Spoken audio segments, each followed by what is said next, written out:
La porte s'ouvrit dans un grincement. Sur le seuil, une lampe ancienne à la main, se tenait un garçon que Harry reconnut aussitôt. Grand, pâle, brun, avec un beau visage. Voldemort adolescent. Son regard parcourut lentement l'intérieur du taudis avant de se poser sur l'homme avachi dans le fauteuil.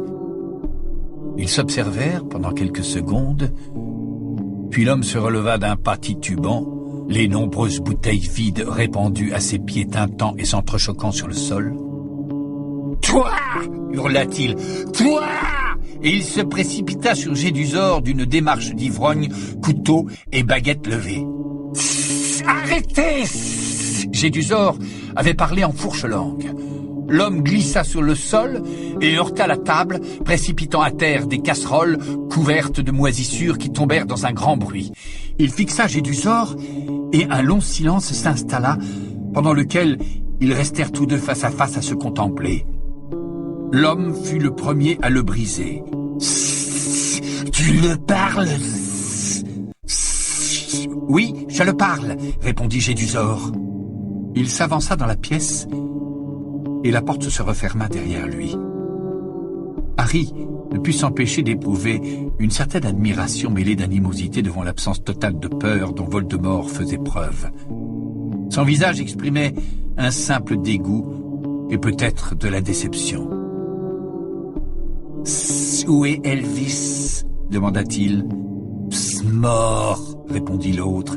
« Ça fait des années. » Gédusor fronça les sourcils. « Qui êtes-vous dans ce cas ? » ?»« Je suis Morphin, son fils. »« Bien sûr, c'est moi. » Morphin écarta ses cheveux de son visage malpropre pour mieux voir Gédusor, et Harry s'aperçut qu'il portait à la main droite la bague de Gaunt, sertie de sa pierre noire. « Je croyais que tu étais ce moldu, » murmura Morphin.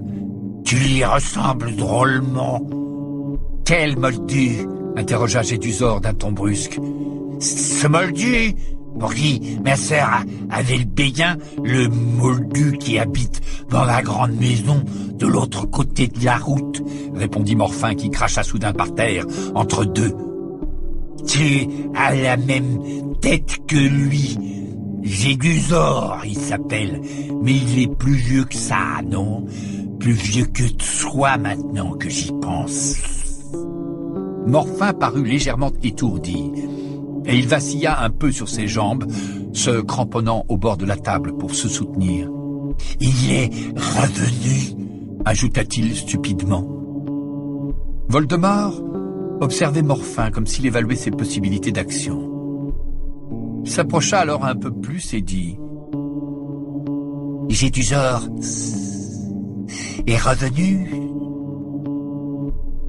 Bah, il a laissé tomber, ça lui apprendra à devoir épouser cette saleté, » s'exclama Morphin en crachant à nouveau sur le sol. « En plus, elle nous a volés avant de décamper. Où est le médaillon, hein?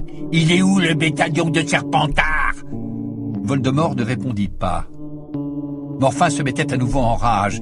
Il brandit son couteau et hurla. « Elle nous a déshonorés, la petite traînée! Et toi d'abord, qui tu es, hein?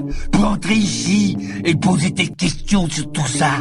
C'est fini? Pas vrai? C'est fini !» Il détourna le regard, titubant légèrement, et Voldemort s'avança à nouveau. Une étrange obscurité se répandit alors dans la pièce, éteignant la lampe de Voldemort et la chandelle de Morphin, éteignant tout.